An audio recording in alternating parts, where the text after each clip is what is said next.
I'm Ted Berg for SNY.TV, and this is the baseball show presented by Pepsi Max. Joined today by SNY Analyst Bob Ojeda. We're continuing to talk about every pitch you see on the Major League field. Let's talk about the cutter, a popular one today. Cutter has become sort of an offshoot of a slider. That's the thing about the cutter. It's not for everybody. I think a guy who has a great sinker has no business throwing a cutter, because basically a sinker is this. This is a sinker. It's with the seams, and you throw it, and you want left-handed, I want to go this way. A cutter is I'm going to move an off-center of the ball, and I want it to go this way. But what I do with that, with the righties, is I release it, my hands on the side of the ball. When I'm throwing a sinker, I want my fingers up here a little bit more. You see, this is where they get into trouble. Here's a sinker, and here's a cutter. It's very hard to know the difference. Now, the difference between that and a slider is a bit more deliberate. I'm really trying to rotate that ball, whereas a cutter, I'm really just trying to off-center it and get it to slide this way a little bit. I think it's one of those pitches. It's hot right now. Everybody likes it, but it's not for everybody. There again, people will try it, people will have limited success or a lot of success, and some will stay with it, and some will find that it certainly detracts from their other pitches, especially a guy who's got a very good sinker. I think the splitter or the cutter is one of the worst things a guy could do with a great sinker. And you throw it, you sort of spin it off the side? You come off the side of it, that's all. You just want a little, hence the word, you just want to cut it off to the side, cut it off to the side, and get very little movement.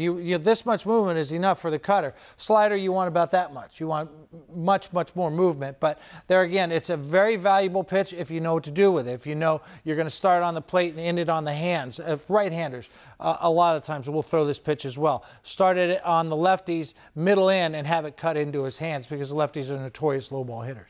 Let's look at some of the guys who throw this the most often. And if you look at the list, I mean, Mariano Rivera, no surprise, a guy who throws cutters, I mean, 82.1%. This is from 2010 to 2012. Watching him, it looks like he even throws it more often. Oh, right. I would say that's probably, I mean, everybody's guessing at these. I guess when I watch TV what that is. But, you know, he's got such a consistent movement with it, such a feel for it. And the thing about it is, it's not just the pitch. He knows what to do with it. You have to know what to do with it. You have to know where to put it. It's one pitch, but it's multifaceted with where you put it. That's what makes his so effective. Jansen, we saw him the other night. His so effective because they're throwing it over the plate, off, and then over the plate. They've got that down to what works for them, a formula that works for them. Problem is, some guys just flip it in there and not quite sure where it's going to end up. That's when they get beat on it. Is there any place you don't want to put it? Down the middle. You don't want it sort of starting inside and cutting across. Well, I don't want to start something, say you're left-handed, over here and breaks right into your happy zone. I want to start in your happy zone and break it in on you, right? Right-handed. I can start it at you, try to freeze you, but if I don't freeze you and it ends up your happy zone, you're going to crush it. What I want to do there, right-handed, I want to go here, happy zone, and away. Essentially the same pitch. But I don't have to do that, because I can freeze your world too and start it right at you and put it on the inside corner. But see, it comes down to executing where you want to put it. It's not just the pitch, but you have to know where you're going to put it. Let's take a look at the guys who have executed it best. And you see a couple of the same names. Kenley Jansen, who we just saw, was unbelievable. A surprising one, Dylan G has actually had the lowest OPS with his cutter dating back to 2010. G's not a guy who throws it that often.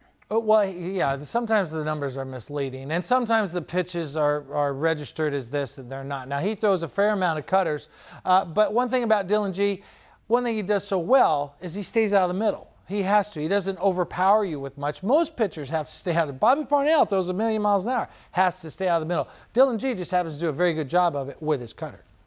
Bob, thanks so much. You're welcome, Ted. Thanks for watching the baseball show presented by Pepsi Max.